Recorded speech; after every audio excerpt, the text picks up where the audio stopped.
you never quite know whether plans actually fall out or not, but is to talk for a while, lay out some ideas, some thoughts, then lead a meditation, and then open it up to questions. So the first part is sort of setting the playing field, then I find sort of the questions we can explore the playing field and go off in other directions as well. The questions are usually the best bit, but I like to talk a bit first, just to give us something to question about. Maybe first just tell you a little bit about myself. I think I'm new to most of you here. That's because I spend most of my time in the US these days and don't speak so much in England.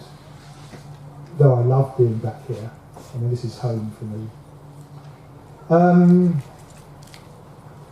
I was originally a scientist, mathematician, theoretical physicist, but got increasingly interested in the whole subject of consciousness, and meditation was really my introduction to the whole area, and has been a key theme throughout my life.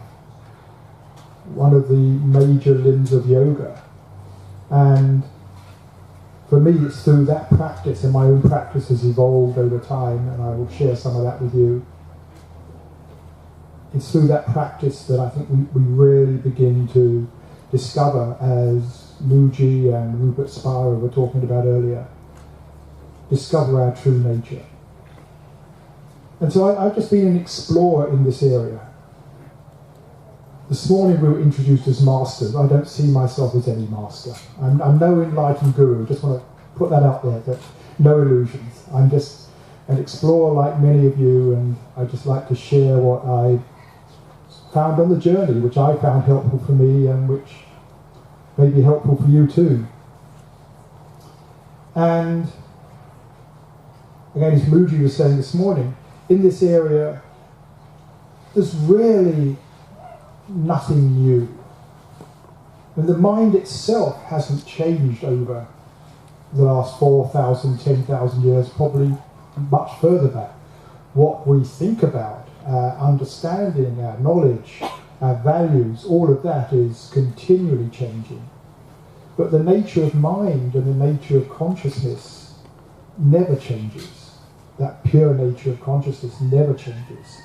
And how we get ourselves caught up in our thinking, in our beliefs, our attitudes, caught up in the materiality, that doesn't change as well, the underlying process. And that's why spiritual teachings, we can go back to the Upanishads, the Vedas, back to Buddha, back to the early roots of Sufism. We find the same essential truths coming up again and again and again. And that's the way it should be. I was actually speaking at a conference once, and somebody stood up at the end and said, "Mr. Russell," he said, "what is it you're saying that's different from everybody else?" And my response was, "Nothing, I hope." So if I'm saying something different, I'm clearly off track. But I think what is happening in these current times is absolutely fascinating. That we are collectively honing in on the core spiritual wisdom. And that's really been my path through life, is wanting to distill what is the essence of spirituality and share that. And although there's nothing new to it, it often appears to be, or even be in conflict with conventional wisdom. But conventional wisdom is often not really spiritual wisdom at all. And I think what happens over time is somebody has some awakening experience, they get it, they recognize that truth, that perennial truth. And because it is so transforming in terms of just the freedom, the ease that comes with it, the opening of the heart, they want to share it with other people.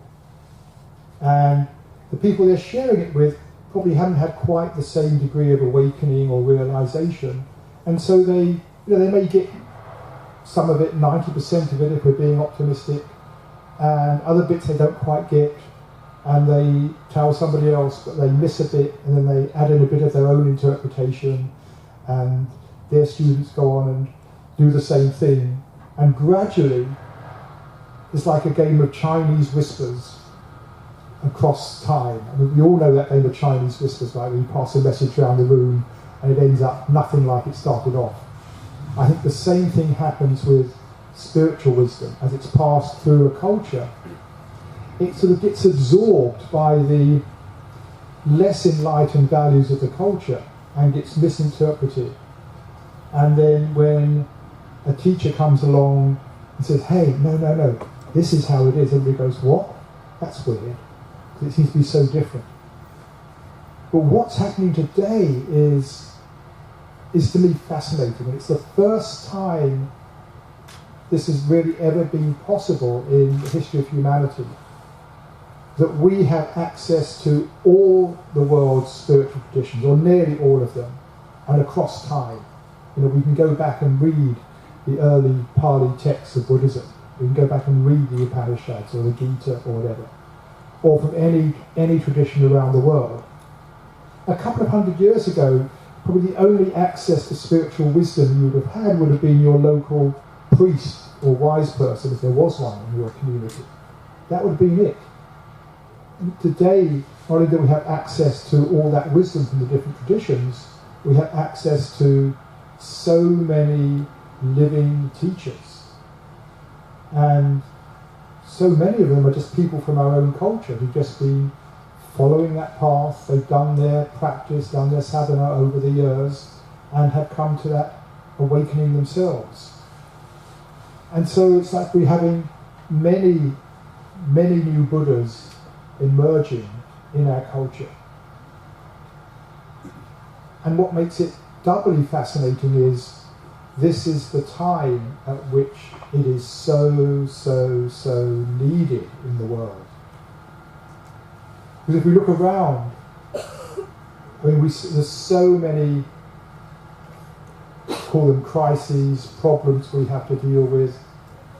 And if you look at them, they nearly all, in one way or another, come back to human consciousness, to human thinking, human decisions, human values, human beliefs about what is important, human love of money, of getting things.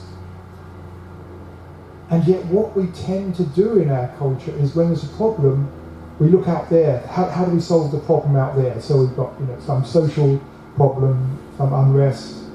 We look to how to control it, or financial problems. We look to how to control the situation, not recognizing that the root of nearly all these problems in one way or another is what I call a materialistic mindset. That we believe our happiness comes from what we have or what we do, from our possessions, from our experiences, from our opportunities. That's what runs our culture. And we seldom question that. It's sort of hypnotized into us from the moment we're born.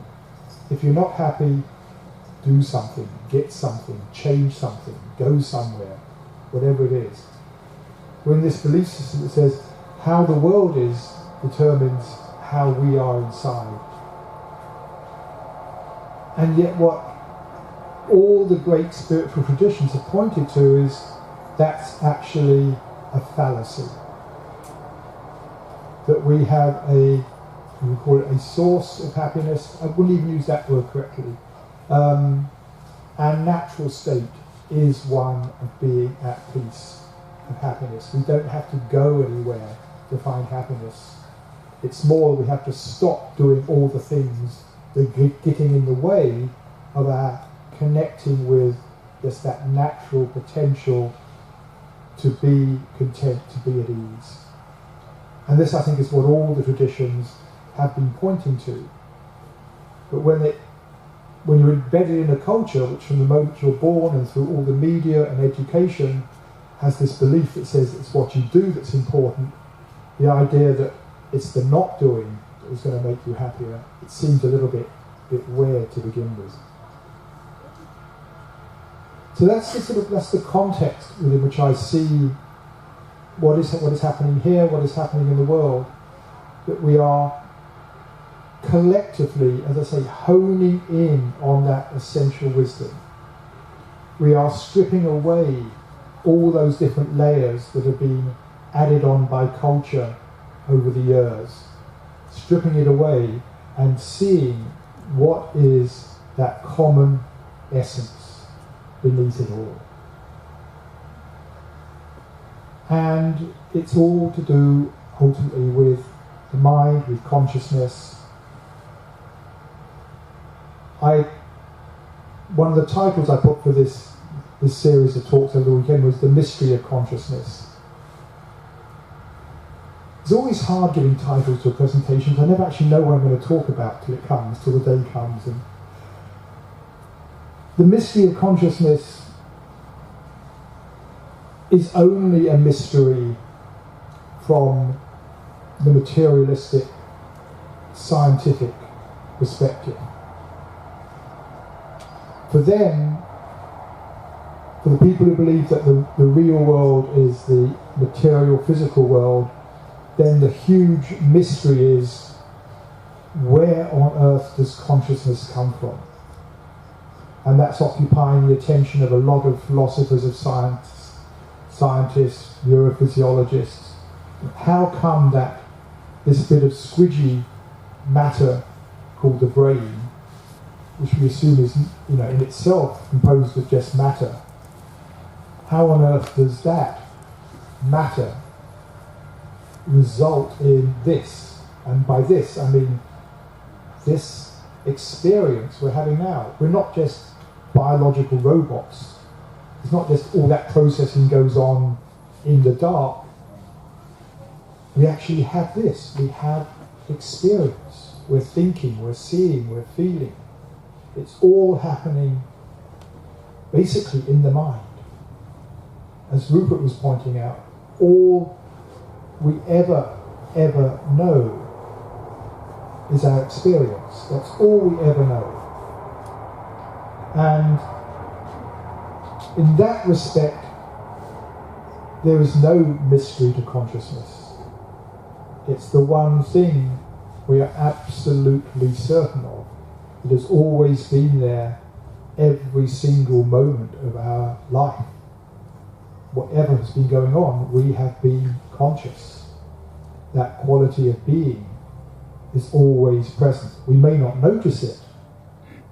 Most of the time our attention is out elsewhere on what we've got to do, what we're thinking about, our plans, our memories, our hopes, our fantasies. We get taken up with our thinking, caught up in whatever it is we're planning or worrying about. But we spend most of our time, our attention is caught up in thinking in one way or another.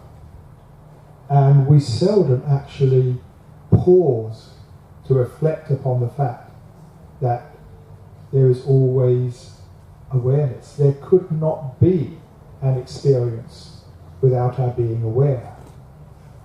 So awareness is absolutely fundamental. And so from a personal point of view, there's absolutely no mystery whatsoever to consciousness. It is the truth with a capital T. The one thing we know for sure. We could all be in the Matrix right now. But even if we were, we would still be aware, even if all this was an illusion. We'd be aware. And the word consciousness, but it comes from the Latin to know, scere, to know. It's about knowing. And conscere, consciousness, conscere, means to know with. It's what we know with. You could say we know with consciousness, or it's with knowing. That there is this experience. We are knowing this experience. And the word science comes from exactly the same root. But science is about what is known. If you like, the object of knowing. Science is concerned with knowledge and ultimately with discovering what is hopefully unarguably true in the objective world of what is known. And the spiritual traditions are concerned with the discovery of the truth of the knower, of that which knows. So the two in that way complementary. So science is looking at the truth of the objective world, the spiritual traditions are looking for the truth of the subjective world, the world of consciousness. And yet, ironically, all of science takes place in consciousness. All the thinking, the theories, the hypotheses, the conclusions, the mathematics, the models, all of that is actually just another experience. What is quantum theory? You know, it's mathematical equations in the mind which seem to work. It's models. You know, the idea of a quantum is an idea. It's in the mind. All of science is ultimately in consciousness. Everything we know is in consciousness. Again, as Rupert was pointing out, we cannot know anything that is outside consciousness. It's impossible.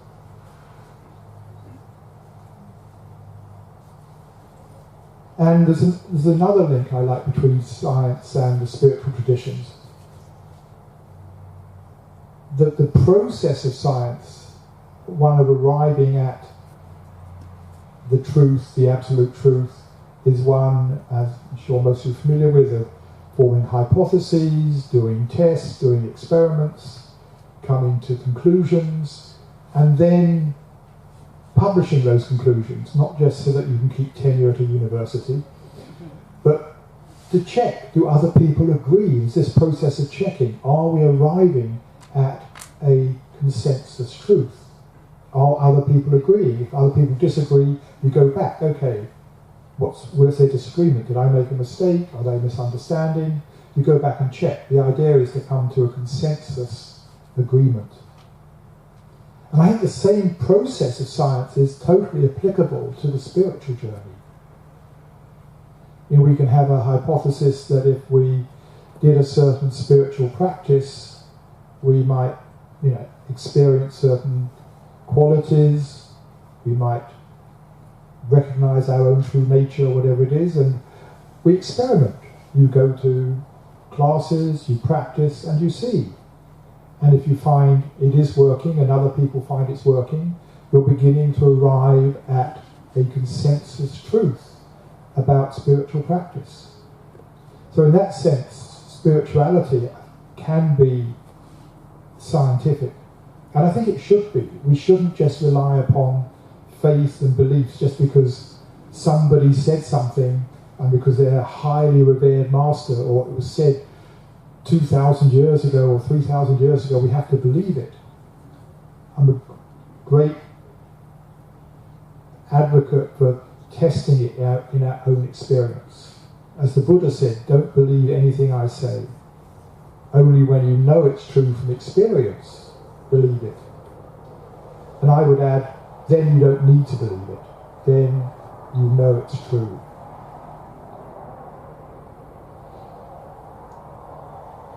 So,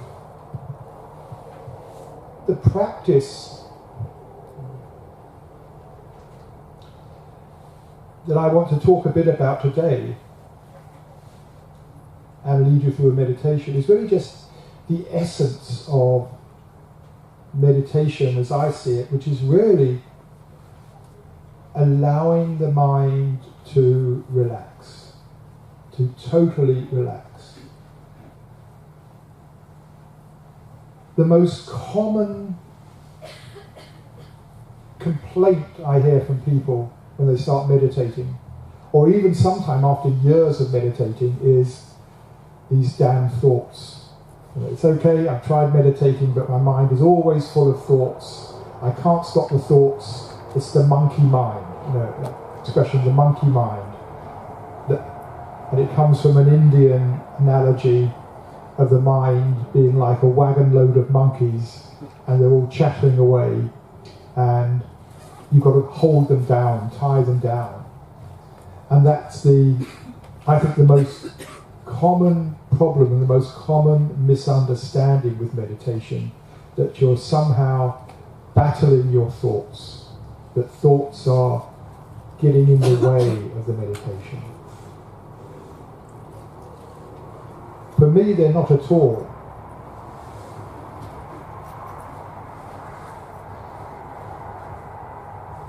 I say that I'm sure all of you, 95% of you are familiar with Patanjali and Yoga Sutras. You're yoga students, and Patanjali was really the great philosopher of yoga. And the opening of the Yoga Sutras, the second line, the first line just says, "Here begins the Yoga Sutras." Or here begins the discourse on yoga. The first line is, yoga is the stilling of the whirling of mind stuff. Mind stuff, chitta.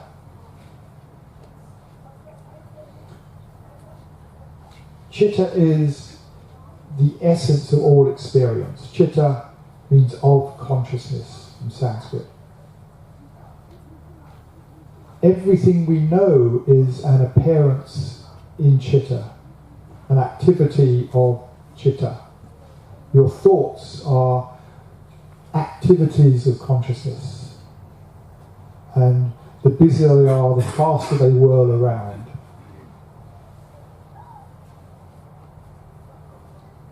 The word yoga, again, as you know, comes from the root to join, union. That's sometimes seen as you're joining with something else, something other, contact with the divine or whatever. I don't think it's really about that. To me, I prefer to think of it as not the joining with something other, but the end of separation in oneself, the end of separation from your true nature. But because we have this idea of the monkey mind has to be controlled, then the last word of the Yoga Sutras, nirodha, ceasing, is often translated as you've got to really restrain the mind, you've got to hold it back, that's the job of meditation, is to stop the thoughts coming in. The way that more and more people are translating it these days, nirodha, is partly it's allowing the mind to settle down. But also the word has the sense of freedom from. And freedom from can be not just meaning you don't have the thoughts anymore.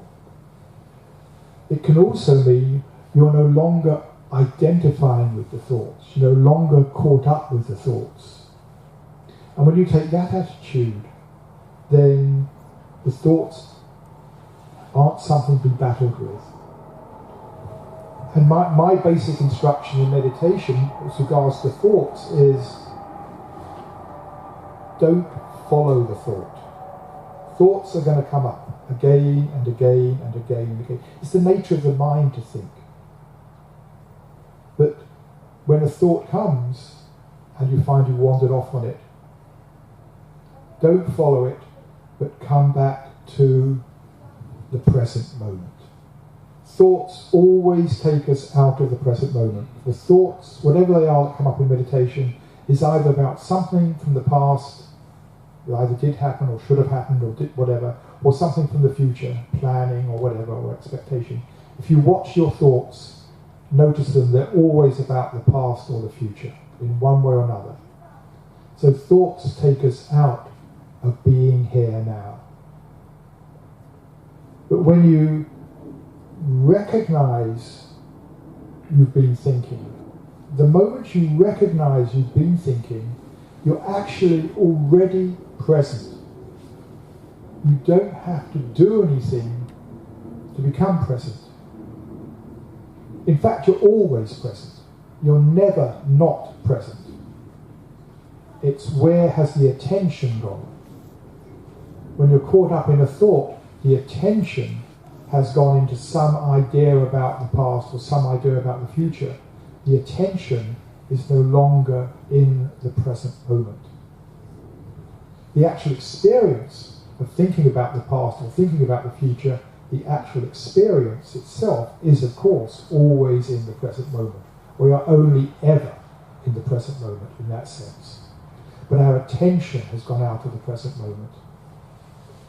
And so when you recognize you've been thinking, you've become present again. You become present to the fact you've been thinking. It's like, there I went off again.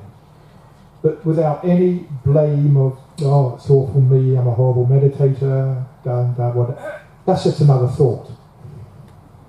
We don't follow the thought. Or even the thought, oh, I'm doing very well, I recognize that thought was just a thought, another thought. It's about coming back to actual experience in the moment. And there's many ways we can do that of coming back to experience. A simple way is coming back to the body, and that's where I shall start today, just coming back to some aspects of the body.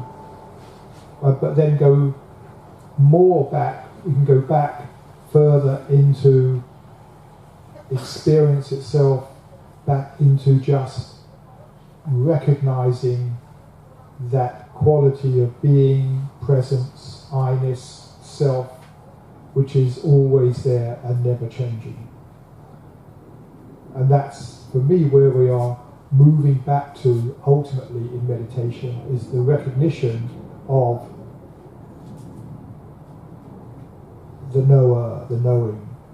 In fact, that's the next line of Patanjali's Yoga Sutras is, when the second line strictly is the stilling or the ceasing of the whirling of the mind. When the whirling of the mind ceases, then the next line is, then the seer, the knower, the self, then there is abidance in the seer. Then one is abiding in the true nature of consciousness. When the whirling of mind stuff stops, one is abiding in the true nature of consciousness.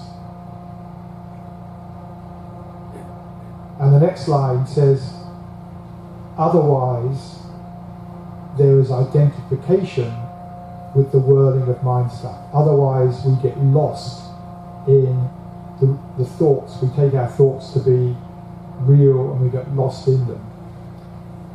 And even in English, the expression to lose ourselves in thought, there's a spiritual significance to that, which is of course very interesting. We actually do lose ourselves in thought. We lose the experience of the self, of the I, the knower.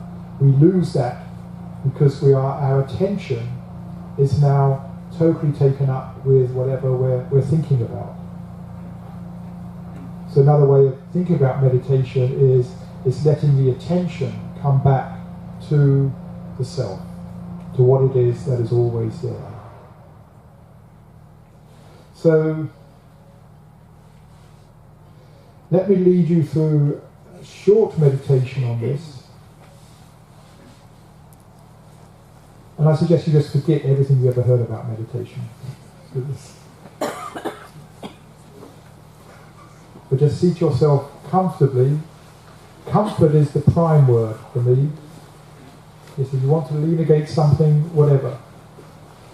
The wall, a pillar. I'm not interested in you getting into any great full lotus or anything. If that's your most comfortable position, great.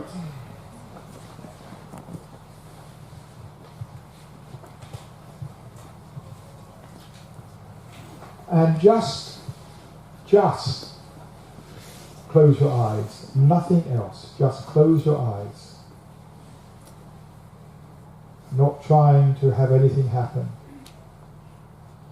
And just noticing what's in your experience right now. You may well notice thoughts flitting in and out, sounds coming from outside, sounds in the room.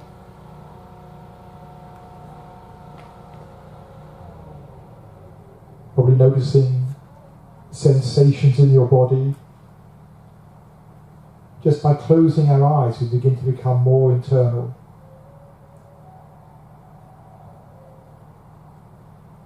And there's lots of little sensations in the body which are already there, but we don't normally notice when our attention is outward. Just the different places where you're making contact with the floor, maybe a sense of pressure here, or warmth there, or tingling somewhere else.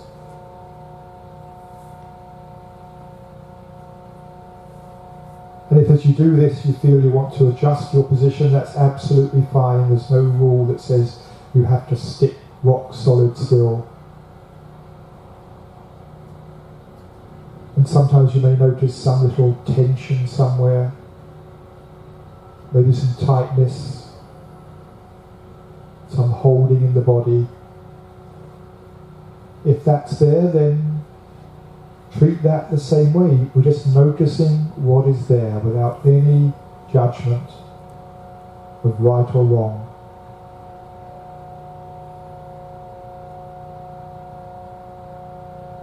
And noticing the breathing that's always there but we don't normally notice. Just that very gentle, natural movement of the body. Not trying to control it in any way, but just noticing it's another experience which is always there in one way or another.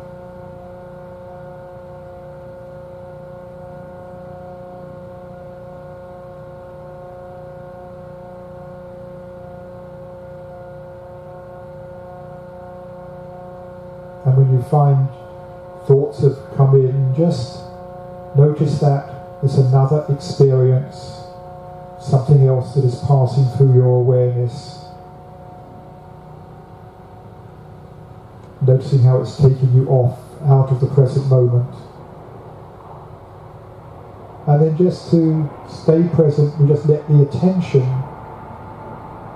gently come back to this experience right now, however it is for you.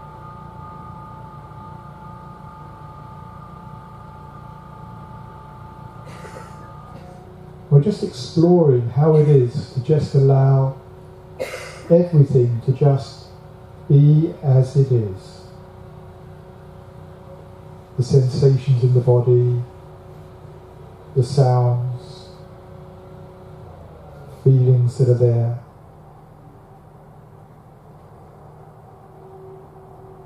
Not trying to get anywhere.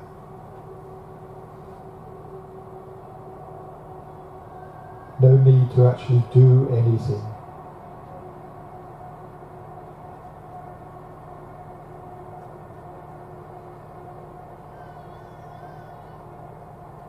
We're just allowing the mind to relax.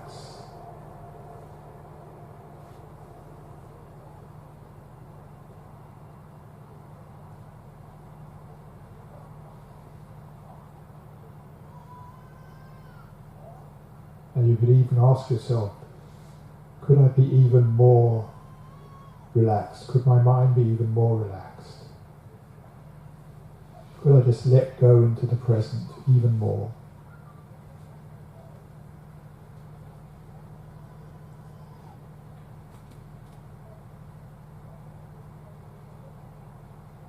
And you can think of the thoughts that come in as just clouds that are passing through the sky.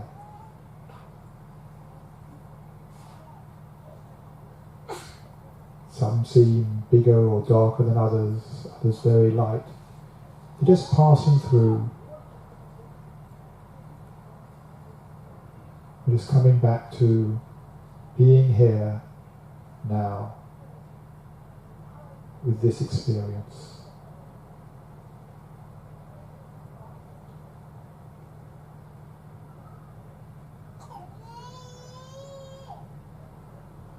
And just noticing, what is it that's always there?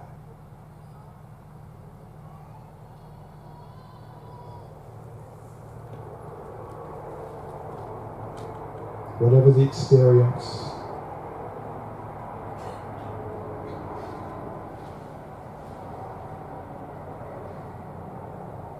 just notice that quality of being, presence,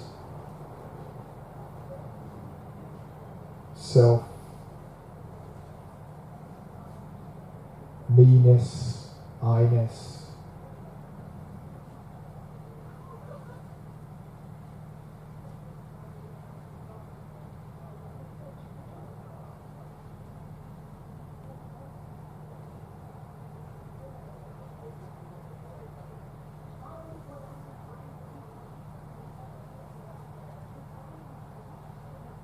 When you find you wandered off again, just gently, very kindly. And all of this is being very kind with ourselves, just very kindly coming back to being here, the experience, and you experiencing it.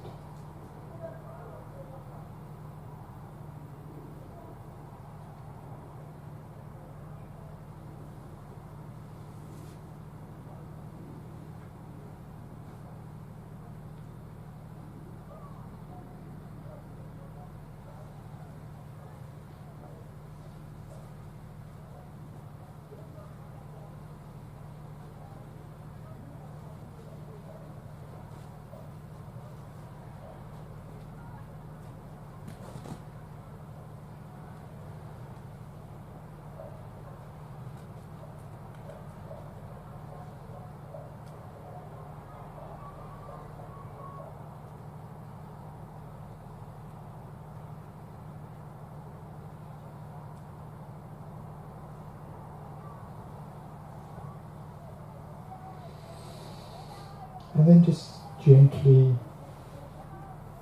allow yourself to come back to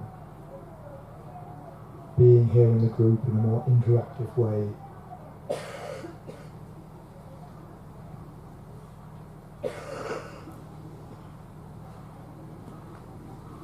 And when you're feeling ready, just gently open your eyes again.